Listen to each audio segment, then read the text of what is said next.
ओम शांति।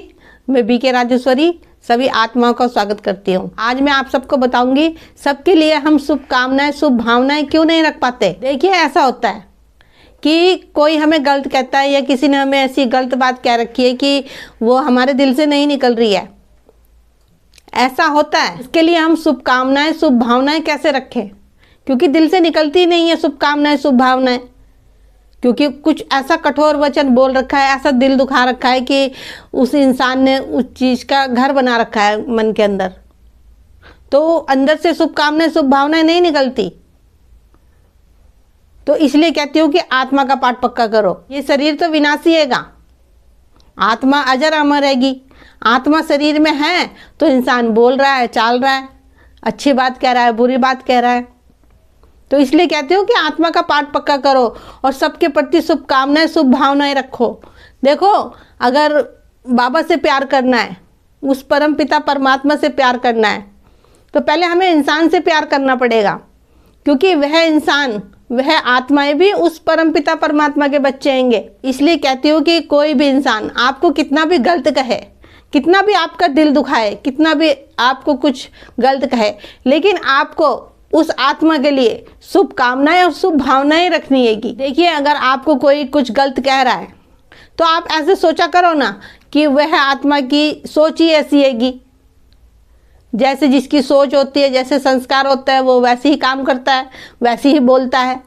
लेकिन उसकी सोच से हम अपने मन को क्यों परेशान करें, उसके प्रति हम अपने मन के अंदर क्यों व्यर्थ भरें, क्योंकि उसकी सोच जैसी है वह वैसे ही बोलेगा और उसकी सोच को हम नहीं बदल सकते। लेकिन हम उसकी बातों से, उसकी सोच से हम अपने मन को इतना परेशान कर लेते हैं कि हम खुश नहीं रह पाते।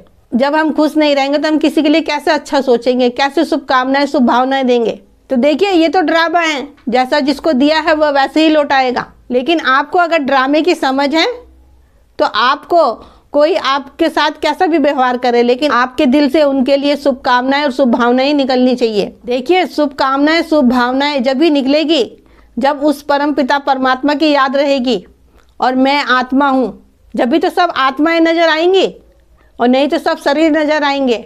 और जब शरीर नजर आएंगे तो उसने ऐसे कहा था, उसने वैसे सुना था, ऐसी बात है वैसी बात है, इसमें ही मन फंसा रहेगा।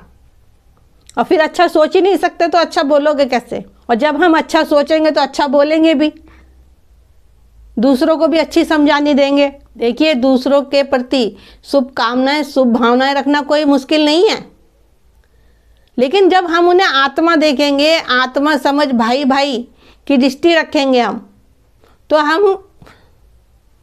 हम उनके लिए शुभकामनाएं शुभ भावनाएं भी रख सकते हैं।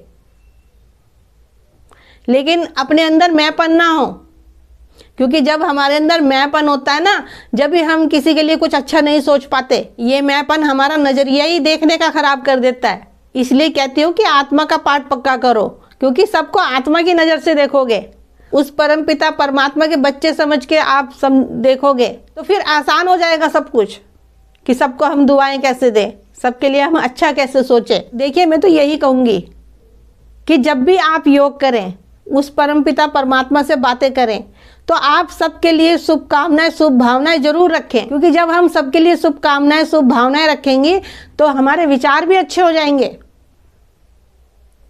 और उस तक विचार पहुंचेंगे तो वो भी अच्छे हो जाएंगे। क्योंकि सारा ख्याल एनर्जी का आएगा। जैसे आप वाइब्रेशन भेजोगे वैसी वाइब्रेशन आपके पास लौट के आएंगे। जब आप सबके लिए शुभकामनाएं शुभ भावनाएं रखोगे तो सब कुछ आपके लिए आसान हो जाएगा।